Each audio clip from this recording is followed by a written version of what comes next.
남북의 창 유튜브 구독자 여러분 안녕하십니까? 김명주 기자입니다. 민족 최대 명절 추석이 얼마 남지 않았습니다. 명절 때가 되면 더욱 쓸쓸한 분들이 있습니다. 70년 전 전쟁 통해 가족들과 헤어진 이산 가족들인데요.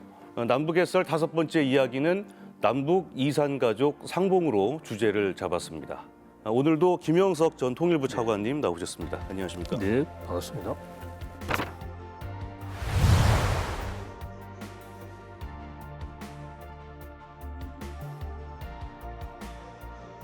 차관님께서는 28년 동안 이제 통일부에 재직하셨지 않습니까? 네. 그 남북 이산 가족 상봉 행사를 누구보다 또 최일선에서 또 준비를 하셨을 거고 지켜보셨을 텐데 일단 저희가 준비한 화면 잠깐 보시고 시작하겠습니다. 그러시죠. 대전에서는 지금 대전 19번 허현철 씨가 나와 계십니다. 저 어렸을 때 있잖아 이발소집에 맡겨놓고 갔었어요. 예, 맞아요. 날씨가 흐리고요. 예, 맞아요. 오빠, 오빠, 오빠, 이제 죽어도 원한이 없어요.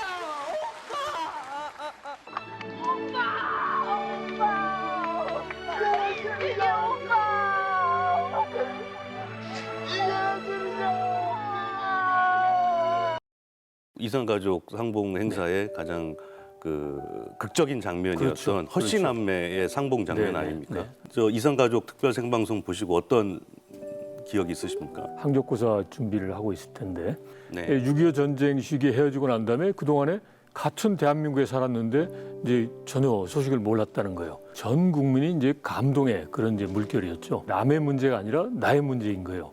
이제 그 이후에 그러면은 이제 남북의 이산 가족을 한번 찾아보자. 그런 흐름으로 이제 이어졌지 않습니까? 자연스럽게 이어지죠. 85년에 이제 북한 지역에 있는 이산 가족하고 남한 지역에 있는 이산 가족이 서로 이제 만날 수 있는 그런 기회가 마련이 된 거죠.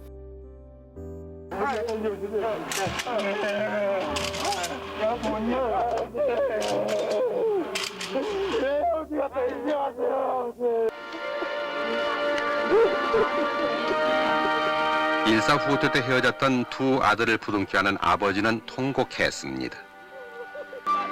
건강하신 아버지 모습 보니 반갑습니다.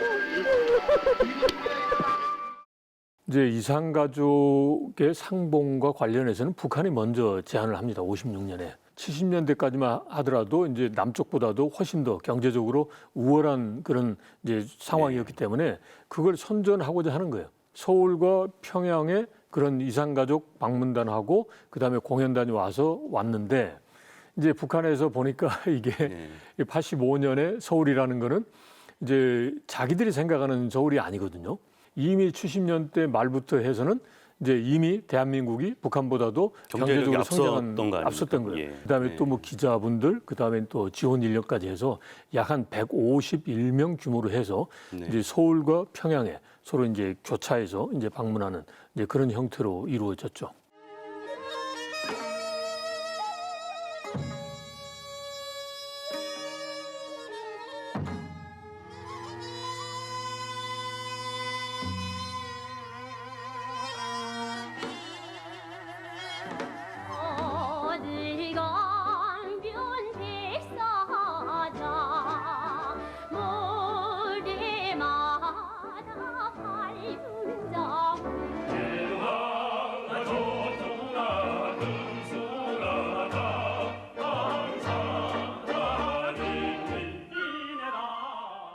그 다음 상봉이 2000년이었지 그렇죠.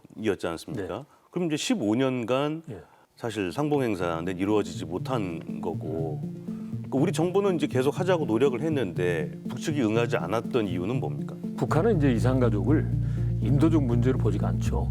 정치적 문제로 봅니다. 북한이 봤을 때는 기본적으로 이 사람들은 북한 체제가 싫어서 간 사람들이니까 이제 적대적인 월남인이다라고 해서 이 사람들을 굳이 인도적 차원에서 만나게 해줄 필요가 없다라고 생각했던 거예요. 2000년도에 이제 남북 그 첫 정상회담이 있었지 않습니까? 그렇죠. 이제 그걸 계기로 이산 가족 상봉 행사로 이제 이어지게 되죠. 네. 그때는 우리 차관님께서 또 직접 했죠. 일을 하셨을 거 아닙니까? 네. 어떠셨습니까 그 당시에? 당사자가 아닌 분들도 정말 이게 감정이입이 돼서 네. 이제 정말 절절했던 게 기억이 생생합니다. 오빠! 건강하세요, 오빠. 통일되면 다시 만났으면 참 그랬지요. 그거 주원했어요, 몸 건강하라고. 이제 그걸 보시고 정말 수많은 이산가족 분들이 전화를 많이 해주셨어요. 네. 그래서 나도 저렇게 좀 내 북한에 있는 가족들 좀 만나봤으면 좋겠다. 네. 전해드리기 어려울 네. 정도 그 절절한 마음을 네. 이제 표현하신 분들이 많았습니다. 선발되는 것도 어려운 거 아닙니까? 어려워요. 처음에 북한은 100명씩 교환하자라고 해요. 이제 하는 이야기가 야 100명 찾기도 어렵다. 신청자 분들이 13만 명인데 그 100명씩 해가지고 언제 합니까? 그러니까요.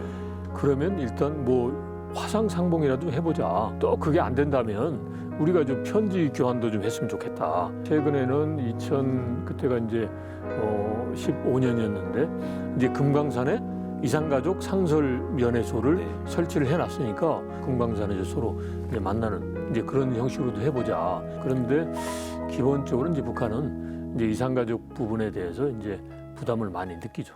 저도 2009년도에 이산가족 상봉 행사를 취재를 간 적이 있었어요.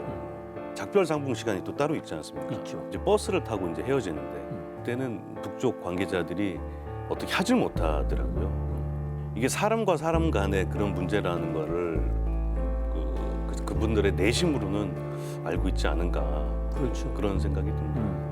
그동안 정말 그 그리웠던 그 혈육에 대한 그 애틋한 감정이 있는 거죠. 그 중에 한 사례가 남쪽에서 북쪽으로 가기 전에 이제 결혼을 해서 이제 신부를 놔두고 간 거예요. 근데 이 신부는 떠난 남편을 기다리고 계속 재혼도 안 하고 있었던 거죠. 네. 그런데 이제 금강산에서 만난 거예요. 그런데 딱 보니까 이 남편은 결혼을 했다. 재혼을 한 그러니까 거고. 네. 그 할머니는 처음에는 화가 나겠죠. 그런데 이제 마지막 가니까 이제 북한 버스에 태워서 보내지를 못하더라고요. 몸만 건강해서 통일이 그날까지 기다려야 통일이 언제 와요? 그걸 보면서 저는 이제 뭘 생각했냐면 이렇게 정말 인간적으로 이런 이제 아픔이 지속되는 것은 이거는 아니다. 그때 한 번 보고 이제 평생 못 본 거 아닙니까? 못 보는 거 아닙니까? 못 봐요. 한 번 85년부터 시작을 해서 그다음에 2000년 정상회담 이후에 뭐 21차례 거쳐서 했습니다마는 너무 그냥 이제 적은 인원이 하다 보니까 더욱더 이제 애절해진 이제 그런 상황인 거죠.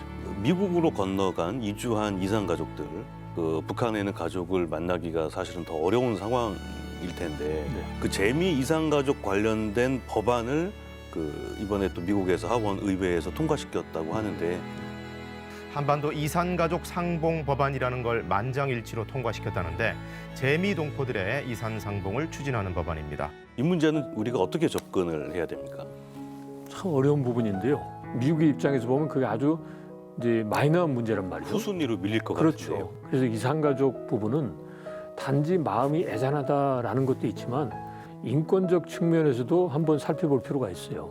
같은 가족이 가족으로서 생활을 하지 못하는 그런 엄청난 인권이 이제 탄압되는 거예요. 이제 군사안보적인 것은 군사안보적인 부분대로 해결하고 그 다음에 이제 이런 인권적이고 인도적인 부분은 인도적인 부분으로 하는 이런 좀 이제 멀티트랙 또 다차원적인 접근을 할 필요가 있고 이걸 자꾸 이제 우선순위 높이기 위한 그러한 이제 분위기가 필요하거든요. 그래서 우리 대한민국 정부도 뭐 해야 되지만 이제 미주교포 분들도 뭐 여러 가지 경로를 통해서 자꾸 이슈화시키는 게 필요하다 싶습니다. 네.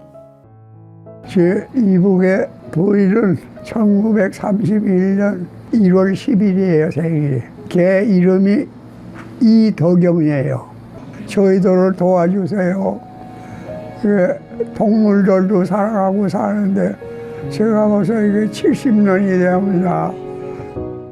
남북의 썰 5번째 순서 어떻게 보셨습니까? 이산가족 분들한테는 앞으로 남은 시간이 많지가 않습니다.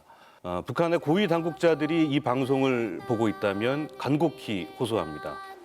헤어진 가족이 만나는 것은 인간으로서 당연한 순리입니다. 하루라도 빨리 이산가족 상봉 행사에 나설 것을 촉구합니다. 시청해 주신 여러분 고맙습니다.